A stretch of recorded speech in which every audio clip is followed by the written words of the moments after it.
കോടതി മുറിയിൽ നിന്നും വിധി കേട്ട് പുറത്തിറങ്ങിയ ദിലീപ് ആദ്യം പ്രതികരിച്ചപ്പോൾ പറഞ്ഞത് മുൻ ഭാര്യയും നടിയുമായ മഞ്ജു വാര്യരെ കുറിച്ചാണ്. നടിയെ ആക്രമിച്ച സംഭവത്തിൽ ഗൂഢാലോചന നടന്നിട്ടുണ്ടെന്ന് ആദ്യം പറഞ്ഞത് മഞ്ജുവാണ്.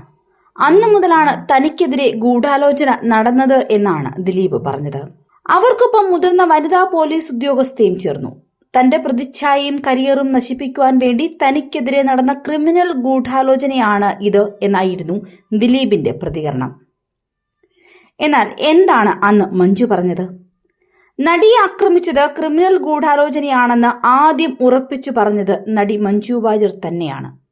അതിജീവിതയ്ക്ക് പിന്തുണ പ്രഖ്യാപിച്ചുകൊണ്ട് ചലച്ചിത്ര പ്രവർത്തകർ കൊച്ചിയിൽ ചേർന്ന യോഗത്തിലായിരുന്നു മഞ്ജുവിന്റെ ഈ പ്രഖ്യാപനം.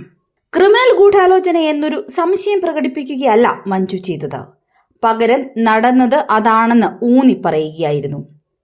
ആ പൊതുയോഗത്തിൽ മഞ്ജു വാര്യർ നടത്തിയ പ്രസംഗം ഇങ്ങനെയാണ്: ഇവിടെ ഇരിക്കുന്ന പലരെയും, ഞാനടക്കമുള്ള പലരെയും പല അർദ്ധരാത്രികളിലും അസമയങ്ങളിലും ഞങ്ങളുടെ വീടുകളിൽ സുരക്ഷിതരായി കൊണ്ടാക്കിയ ഡ്രൈവർമാരുണ്ട്. അതുകൊണ്ട് എല്ലാ സഹപ്രവർത്തകരെയും അങ്ങനെ കുറ്റം പറഞ്ഞിട്ട് കാര്യമില്ല. പക്ഷേ ഇതിന് പിന്നിൽ നടന്നിരിക്കുന്നത് ക്രിമിനൽ ഗൂഢാലോചനയാണ്.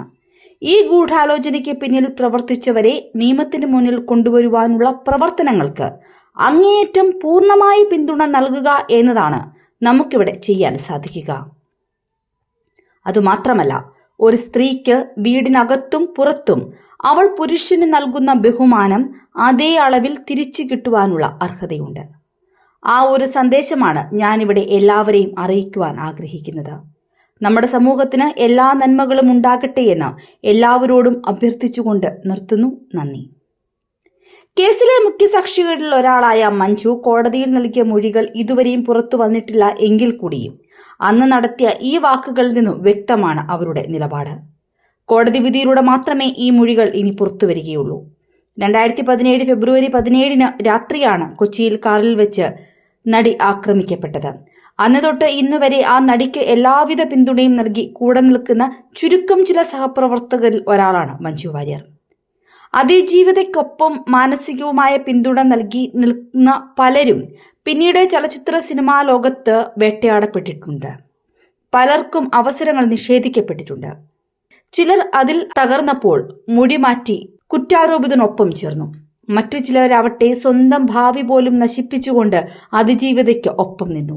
നീതിക്ക് വേണ്ടി നിലനിൽക്കുന്ന ആ വിഭാഗത്തിനോടൊപ്പം ചേർന്ന് നിൽക്കുന്ന ഒരാളായിട്ടാണ് അന്നും ഇന്നും എന്നും മഞ്ജു വാര്യരെ ഈ മലയാള സമൂഹത്തിന് കാണുവാൻ സാധിച്ചിട്ടുള്ളത്.